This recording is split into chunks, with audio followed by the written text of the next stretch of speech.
Loué soit Jésus-Christ, le Verbe de Dieu, la parole de Dieu, le Dieu 3 fois saint, qui s'est fait homme pour que les hommes puissent renaître à une vie nouvelle, la vie d'enfant de Dieu. Sa paix soit avec vous.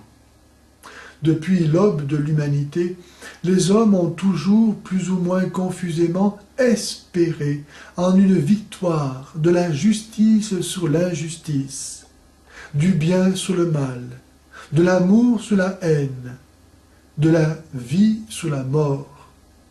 Et la réponse à cette quête universelle et angoissée de l'humanité a été donnée au sein d'un peuple singulier, créé tout exprès par Dieu pour celle-ci, à partir d'un homme, Abraham, avec qui il a fait une alliance et à qui il a donné une promesse, celle d'une descendance que Jésus-Christ revendiquera être lui-même, en Jean 8, 56. Le peuple juif, tout au long de son histoire, a fait monter vers Dieu son désir, son attente, son angoisse, sa prière d'un salut qui ne pouvait finalement venir que de Dieu. Les prophètes ont guidé cette prière, cette espérance. Ainsi, Isaïe, 8 siècles avant la venue de Jésus-Christ, s'écrit au chapitre 63 et au verset 19 de son livre. « Ah, si tu déchirais les cieux et descendais, si tu déchirais les cieux et descendais. » C'est qu'en effet, les prophètes avaient compris en tant qu'hommes et en tant que juifs que le salut ne peut pas venir des hommes.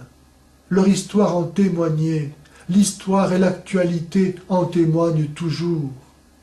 Qu'il suffise de prendre pour exemple, parmi les plus récents et les plus fameux saluts terrestres humains qui aient été présentés à l'humanité, le communisme. Le communisme a prétendu apporter la libération à l'humanité au nom de l'évolution nécessaire de la matière, qui ne pouvait que atteindre un état de progrès, de perfection définitif et total. Il suffisait d'entrer dans le sens de l'histoire, qui était scientifiquement connu par les membres du parti.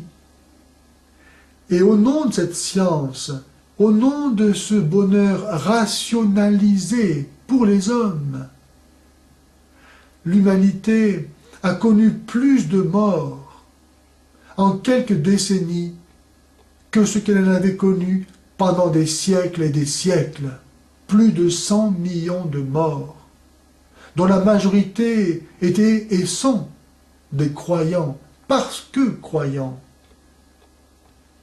Non, le salut de l'humanité ne peut pas venir des hommes, parce que la racine du mal qui détruit à chaque génération l'humanité est dans l'homme, dans chaque homme, tant qu'il n'est pas rené à la vie nouvelle d'enfant de Dieu. La bonne nouvelle de Noël, c'est que Dieu ne nous a pas abandonnés. Il a entendu la prière de ce peuple qui a été créé tout exprès pour accueillir en son sein, dans le sein de la Vierge Marie, sa parole faite chair. Dieu ne nous a pas abandonnés. Il a assumé cette nature humaine qu'il a lui-même créée et que donc il aime, sans quoi il se renierait lui-même en tant que créateur. Dieu ne peut pas ne pas aimer cette nature humaine qu'il a créée. Et c'est pourquoi il vient l'assumer pour pouvoir la sauver, l'arracher à la mort par sa résurrection, après l'avoir lavé dans son sang, c'est-à-dire dans son amour, dans son pardon de tous nos péchés qui l'ont crucifié et tué. Oui, Jésus veut dire Dieu sauve. Les prophètes ont donné à Jésus le nom de Emmanuel, qui veut dire Dieu est avec nous. Dieu est avec nous, alors tout est possible. Qu'est-ce qui est impossible à Dieu?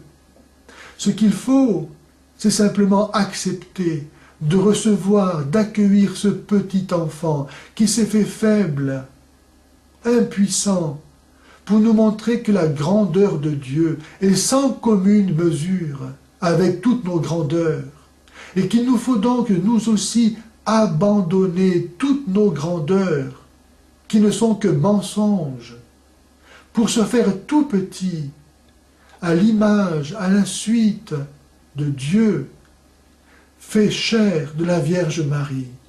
Aussi vrai que Adam est au principe d'une humanité soumise au pouvoir du péché et vouée à la mort éternelle, Jésus-Christ est au principe d'une humanité nouvelle, délivrée du péché par le mérite de son sacrifice, sanctifiée par le don de son Esprit Saint et engendrée à la vie éternelle, divine, par sa résurrection.